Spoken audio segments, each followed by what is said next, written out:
शरद पवारची राष्ट्रवादी फोडण्यामध्ये सर्वात मोठा हात तुमचा होता.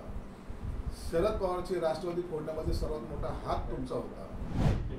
आणि देवेंद्र फडणवीसांना ज्युनियर असलेल्या एकनाथ शिंदेच्या हाताखाली काम करावं लागतं असं माननीय आपले मित्र संजय राऊत. संजय राऊतला माहीत नाहीये. संजय राऊत हा सगळ्या कथोकल्पित गोष्टी सांगत असतो. जी ताकद एकनाथ शिंदे साहेबांनी दाखवली ती यापूर्वी कधीही कुणीही दाखवलेली नाही. आणि जो माणूस लढवय्या आहे त्या लढवय्याला त्या लढवय्याचं मेडल मिळालं पाहिजे. त्या पद्धतीने त्यांना मुख्यमंत्रीपद दिले. आम्ही काही मागितलं नव्हतं त्यांना, पण त्याने दिलंय.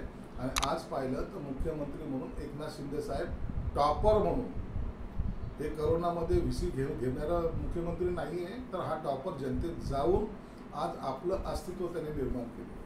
म्हणून नरेंद्र मोदी साहेब असतील, अमित शाह साहेब असतील, हे सर्व नेते असतील भाजपचे, ते आज देवेंद्र फडणवीसासहित सर्वजण एकनाथ शिंदे साहेबांना एक सन्मान देतात. त्याचं मागचं कारण एक आहे त्यांनी केलेला त्याग आणि त्यांचं काम करायची असलेली पद्धत. मोदी शहा यांनी फडणवीसांची पंख छाडले. राऊत मोदी शहानी त्यांचे पंख छाडले का त्यांना गरुड जीप घेणार आहेत या बाबतीची चर्चा करण्याचा अधिकार संजय राऊतला दिलाय कोणी?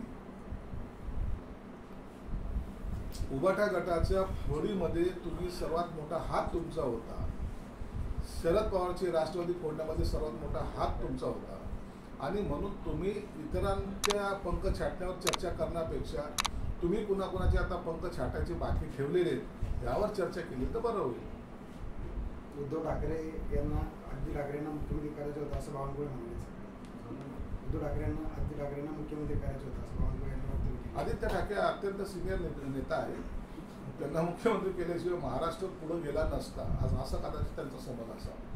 बरं, तुम्ही इथे उमेदवारी जाहीर केली का? आणि त्यानंतर तुमच्याच पक्षाचे जिल्हा प्रमुखांनी एक फेसबुक पोस्ट टाकली, तुम्ही वाचली असेल. दुसरे जे इच्छुक विनोद पाटील होते त्यांनी असा आरोप केलाय की 2 आमदारांनी माझा तिकीट कापलं, माझा पत्ता कट केला. कोणाकडे आहे समजेल तुम्हाला? कसं बघताय तुम्ही? इथे सगळी नाराजी आहे त्यावर.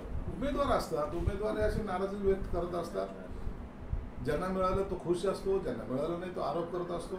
त्या पद्धतीने त्यांनी कदाचित आरोप केला असावा. आणि जिल्हा प्रमुखांनी काही पोस्ट केली होती, मला वाटतं 15 मिनिटात त्यांनी डिलीट केली पण आहे. म्हणून त्यांच्या मनातलं खदखद थोडी व्यक्त करायचा प्रयत्न केला. परंतु ते सर्वजण आम्ही बरोबर काम करणार आहोत. पण ही नाराजी निवडणुकीत त्रास देऊ शकतो? नाही, असं काही नसतं. उमेदवारी डिक्लेअर होईपर्यंत ही नाराजगी असते. नंतर सर्वजण मिळून काम करतात आणि आताही सर्वजण मिळून आम्ही काम करणार आहोत. विनोद पाटील तुमच्या पक्षाचा नाही आहे ना? आता विनोद पाटील आमच्या पक्षाचा आहे की नाही आता ते त्यांनी ठरवायचे. जेव्हा उमेदवारी मागितली याचा अर्थ त्यांनी पक्षाशी कनेक्ट होण्याचा प्रयत्न केलेला आहे. जर ते पक्ष आले तर त्यांचं स्वागतच आहे. ठीक, ओके.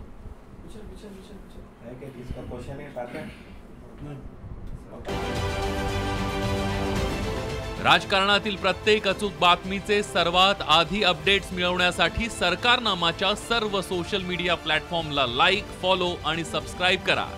तसंच सर्व नोटिफिकेशनसाठी बेल आयकॉन प्रेस करायला विसरू नका.